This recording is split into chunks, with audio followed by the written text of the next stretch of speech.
So I would like to now give the floor to Abigale Mupambi. She's the founder and director of the Progress Coordinating Trust, and she's also a national steering committee member in Zimbabwe within the Sun Network. And as I was expressing before, from a community-based organization, someone asked me the other day, what's the difference, civil society, community? Civil society, a lot of times, say we speak on behalf of the community. At the end of the day, we weren't elected to do so. We represent their interests and our best knowledge, whereas community organizations, community-based organizations, you're elected by the people to speak on their behalf, so please.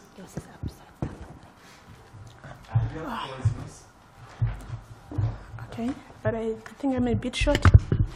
Yeah. Thank you. And Thank you very much. Oh, that's my time there. Thank you very much. All protocol observed. Thank you very much for bringing the community to the global next to the community. Thank you very much. Like introduced, I'm Abigale Mupambi from Zimbabwe, actually in the Sun movement, and grateful to be here also having an input in this about to be concluded partnership, coordination, integration, whatever, yeah. Anyway, in the positive direction. Right, from the CBO perspective, I'll start by defining what a community-based organization is, not from the Google definition, but in practicality. CBO, this is a formal structure that emanates from the community for the sole purpose to see their needs met. The entry point of a CBO into the developmental cycle, where we see NGOs, where we see government, and all these other stakeholders, our entry point is from a pressured point of view. We emanate from the community because of the pressure of the need to have the things done. We are therefore the subject matter. The organization generally remains in a particular community, and its members are part of the affected community, like me. It is generally led by social advocates who are committed to see a positive change in their community. You are there to rate that whether I am or not. Why CBOs in WASH and nutrition? Why talking of CBOs in WASH and nutrition? They are the subject matter, like I said, since they are part of the affected people. By the lack of either the lack of disintegration between WASH and nutrition, or by the lack of nutrition itself, or by the lack of water and sanitation, they are the most affected members of community. Real collaboration between WASH and nutrition, that's not we were advised yesterday not to use these jargons.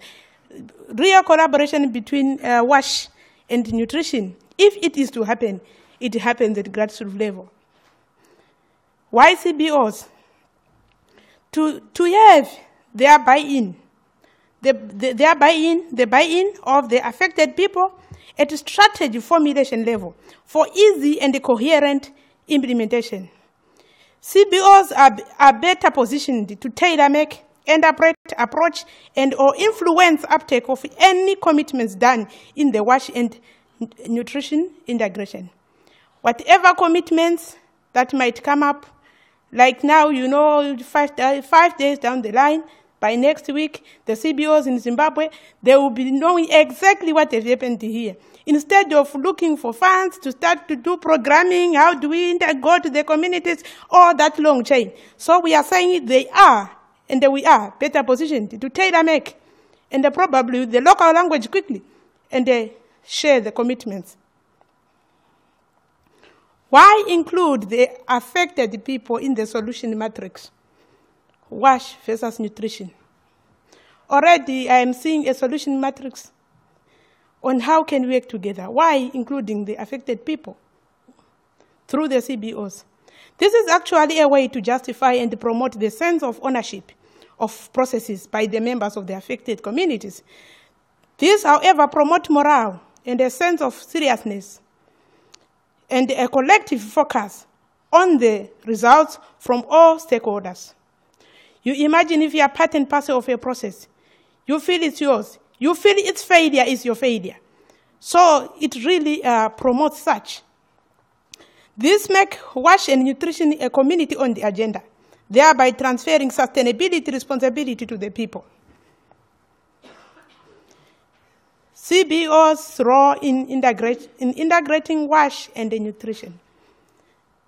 CBOs play a major role, given the opportunity. They provide grassroots information on the possible areas of intervention. They advocate and interpret any commitment uptake by the members of different affected communities, not commitment. No. They influence and advocate for integration between WASH and nutrition players at a local level. You are on the ground, you realize on the same day, under this tree they are talking nutrition, under that other tree they are talking WASH. Then what do you do from a CBO level? It can only be achieved at CBO level, not at global.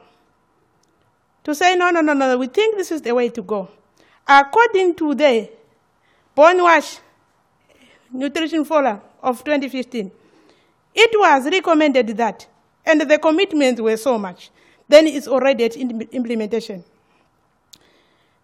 CBOs rose in integrating WASH and the nutrition.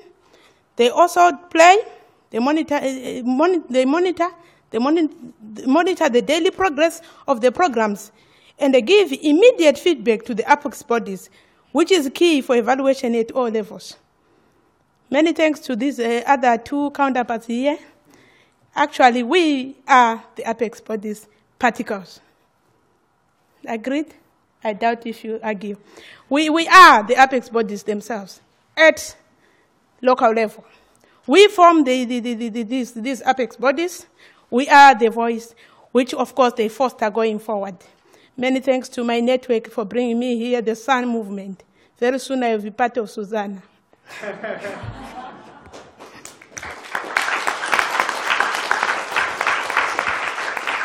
Let me anyway, looking at my time, make a formal call to include the voice of affected people in the solution matrix. Nothing for us without us. Anything done for us without us is not ours. A formal call is made to all cross-cutting decision-making social platforms other than parliaments to strongly consider the direct people's voices in designing solutions to issues affecting them. It is only the ticket of going to parliament that we don't have. But given the platform to campaign, who knows? But anyway, as CBOs, we are saying social platforms, we appreciate being included and probably be part of the solution, other than be viewed as a problem. It is my humble submission that together we can achieve what no single effort could and make the world, there is the world there, make the world a safe place for all. Thank you very much.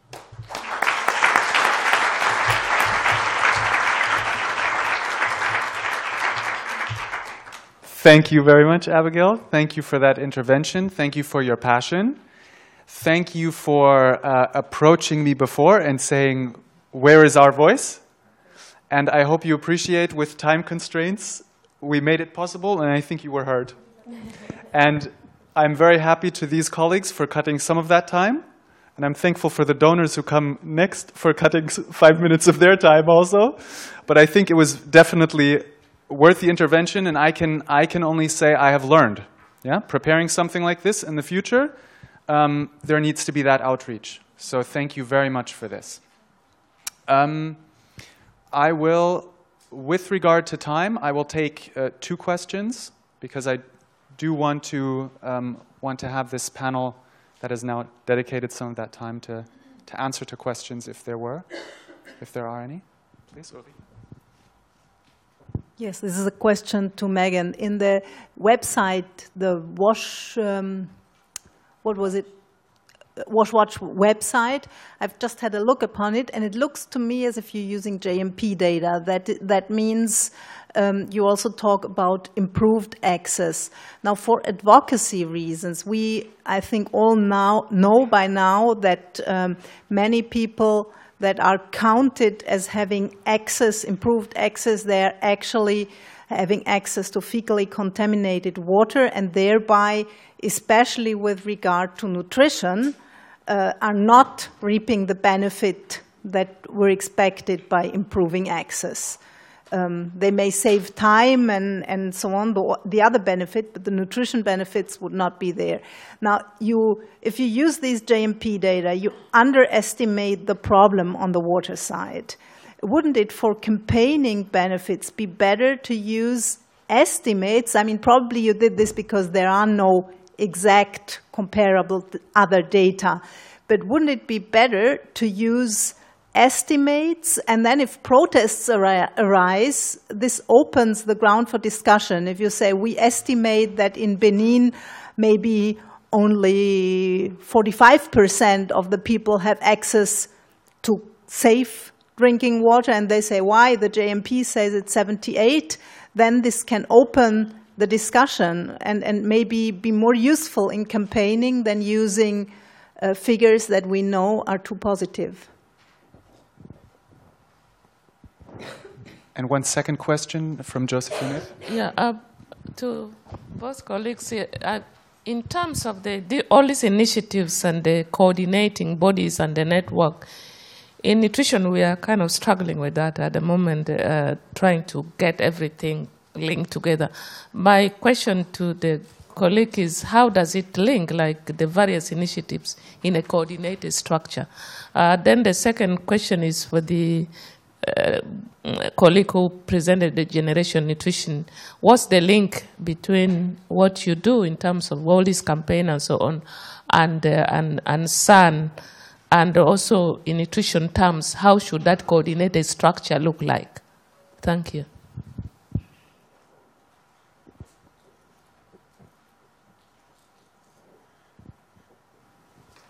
Please do answer to the question. Yeah, it's on. I think your Josephine's the first question. The way we link the different structures is the way we've kind of set up the campaign. So we have, End Water Poverty are on the steering group, WaterAid are a partner, Coalition OA are a partner.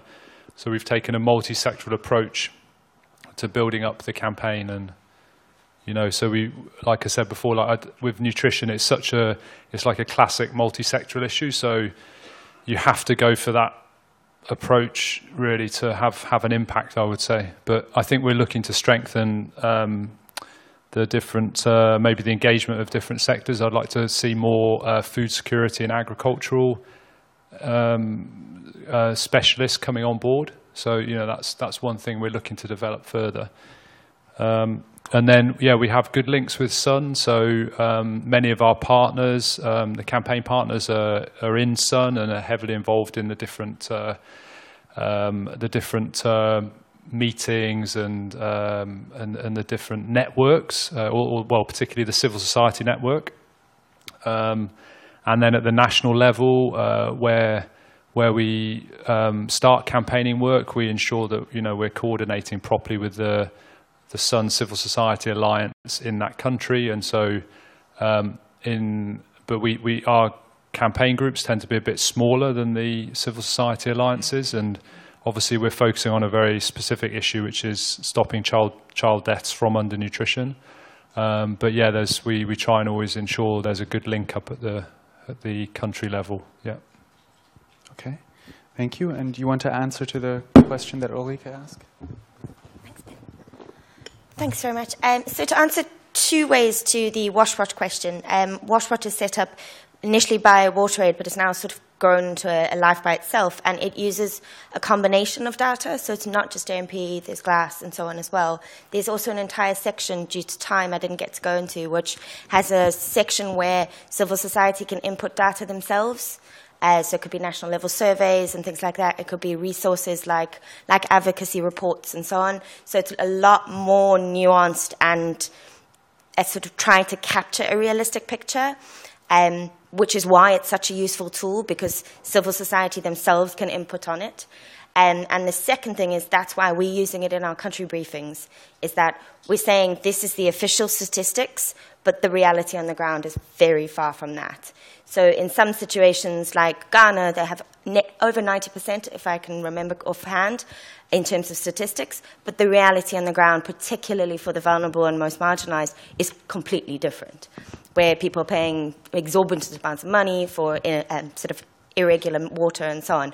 So that's why we're using this really detailed tool, but also in a sort of really realistic way, looking at the reality on the ground. So trying to partner to counteract that, because statistics are really easy to say, oh, look, we've got 90%. But that's not the reality. And I think that's entirely what EWP is trying to work towards, is what is the reality, particularly going ahead for the next 15 years when we're looking at universal access, nobody left behind. That reality of the poorest and most marginalized and the inequalities on the ground have to change. Thank you very much. A big round of applause, please, for our panel. Thank you very much. Oh, sorry. Yes? Thank Abigale for the voice, for the community-based. I come from the civil society organization working in Uganda, in the western region. What she says that it's the community, it's the real local woman at a household level who own whatever intervention we're doing here. And I say this, I was motivated to come to this forum just because I had a case. I'm from a WASH background, but I had a case of a lady who lost 2 babies under 5 just because she was going to the health center. Could be other reasons, but where she clearly said she has just realized that whatever she was getting from the health center was feeding a child properly. She was trained on the very good food for the child under 5, but the health people at the health center did not know that this woman did not have a proper latrine, so the children were defecating outside, open defecation. She was picking water from a very dirty well. Not until we came in and started discussions on the connection between water and nutrition and the babies and all that chain, that she realized that actually her children did not die because of the food, it was the water. So it is the local woman, it is the babies that we are meeting every day, and the work that we do, we meet them every day, they share experiences with the local language, as she says, in the local language. They understand us better, and they own the whole process. So I thank you so much for organizing this. I thank you so much for supporting the local people at a local household level to come up and discuss this. I thank you. And thank you for that additional comment. Thank you so much. Yeah?